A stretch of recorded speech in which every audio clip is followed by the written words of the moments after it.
Hi everyone, my name is Shauna. Welcome back to my channel. Today I'm going to be going through all of my bookish accessories. So to start off, I have a little bit of a stockpile on my right, and then I have a couple things kind of down below that you can't see that I'll take up and showcase, but yeah, I'm just going to jump right into it. So I'm going to start with my favorite, which is my e-reader. So I have the Kobo Libra H2O. I got this for Christmas and I am really lucky. I got it 2 Christmases ago, so I've had it now for a couple of years. And today I actually hit 200 hours read on this, which is like pretty impressive for myself. I really love it. I love my Kobo. I love my e-reader. I specifically asked for a Kobo and not a Kindle because Kobos can be hooked up to Libby, which is basically a service that you can then connect to your local libraries to get ebooks and audiobooks out. So it's really convenient. I like it a lot. It's been obviously really easy to just throw this in my bag when I'm traveling and go with it. But yeah, I like it a lot. And I'm currently reading Emily Wilde's Map of the Other Lands by Heather Fawcett, and I'm loving it. Another couple accessories. This one is really good, and it's kind of a weird one, but some public libraries have 3D printers that you can use and like get support from the people there, and I would highly recommend it because I have made a thumb holder for books. And I'm going to take it to the camera. I do hope it kind of focuses and looks all right. But yeah, it just looks like this. You can find the, it just looks like this, but you can find the designs online and print them out. And then, yeah, you can read your books pretty comfortably. I have a book down here. I'll just show what it kind of looks like. Just like that. And it doesn't, like, I've never broken a spine on a book doing this. Like, it's usually okay. So yeah, I think it's a really cool tool. Next are some candles. I think candles are a very bookish thing. I feel like teas, coffees, candles, it like sets the atmosphere, it sets the mood for reading. And these are a couple of my favorite. This is salted caramel and pistachio from Trader Joe's. It's really good. And then this one is eucalyptus, fir, balsam, and pine from Candlefish is what the company is called. They're both just really pretty. I like the kind of looks of them. They're gorgeous. And yeah, when you light a candle, it just kind of, I don't know, it just gets you in the mood to be cozy. Next, I'm going to go through kind of, if you're not a candle person, just for like safety reasons, if you have pets and you don't like lighting open flames, totally fine. I do get that. I'm looking at my cat out of the corner of my eye being like, yeah, she's pretty good about not going near candles, but I'm never going to push it. But another option is incense sticks. These are honestly so nice. And they're a little bit safer in the sense that they're just burning through like smoke. They don't have an open flame. So I have one that is bergamot and I have one that is called Tranquility. I love both of these. They honestly are just so nice. And it is just very peaceful to light these and watch them kind of burn down. So yeah, I would totally recommend candles or incense sticks if that is your preference. And because I mentioned tea and candles, the two really go hand in hand with reading, I will go through some of my teas.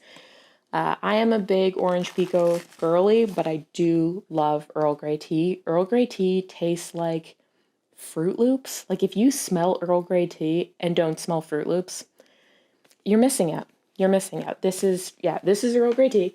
This is what I have. It's loose leaf tea. It is so nice. It is so beautiful. I bought the biggest box I could get my hands on at the store.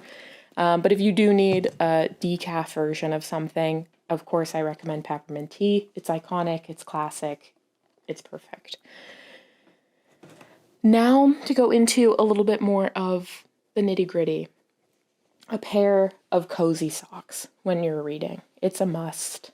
These are the reading socks from Chapters, but you can get dupes of this just about anywhere. Dollar Store, Dollar General, Dollar Tree, Dollarama's, like anything. You don't have to get the Chapters one. It was just that I got this as a gift, and I'm very thankful for them, but they can be quite pricey otherwise. But yeah, just cozy socks, any kind. They're perfect. Snuggle up under a blanket and read. You love it. And then I have a book light. I personally like this one. It's just rechargeable. It's pretty simple, but it also has 3 light settings. So you can do kind of a bright white one. You can do a bit of a more like kind of like muted yellow. And then you can do kind of like a bluish light. So I like it very simple. I can just attach this above my bed and read pretty comfortably. A couple more things that I'll go through include music or playlists. To the people who still have CDs players like I do, where are you? I need to talk to you.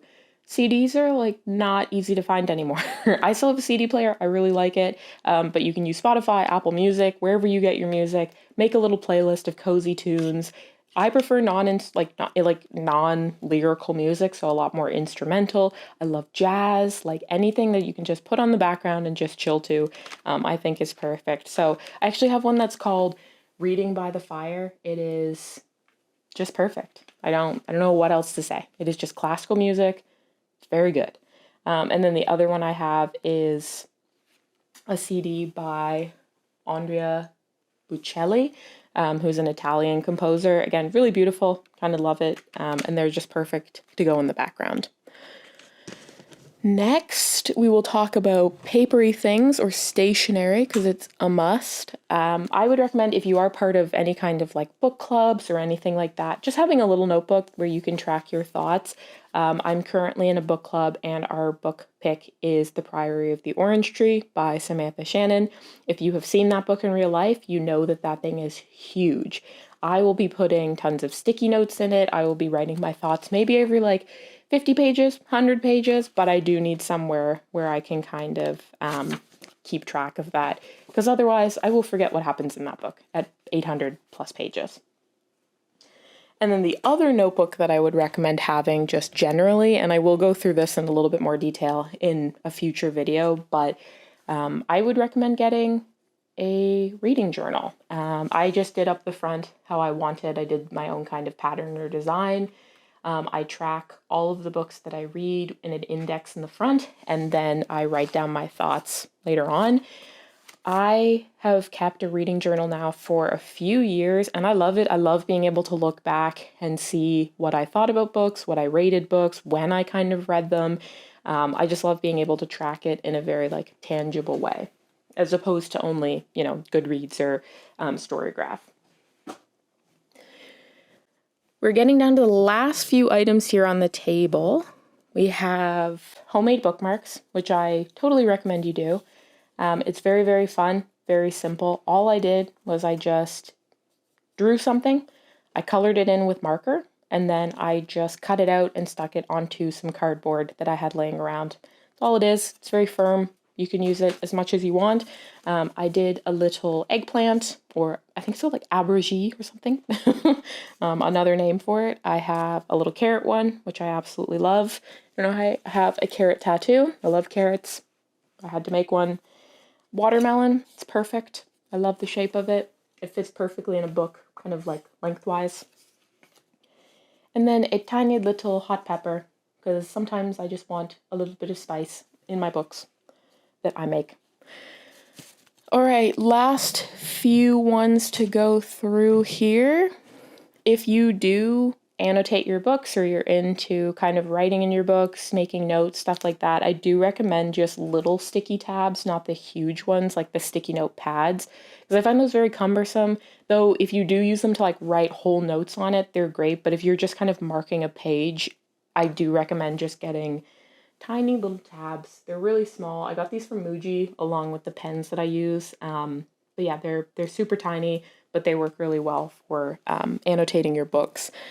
And just mentioning the pens, so I said I keep a reading journal. I have to shout out Muji because that's my Muji notebook, the big one you saw for my reading journal.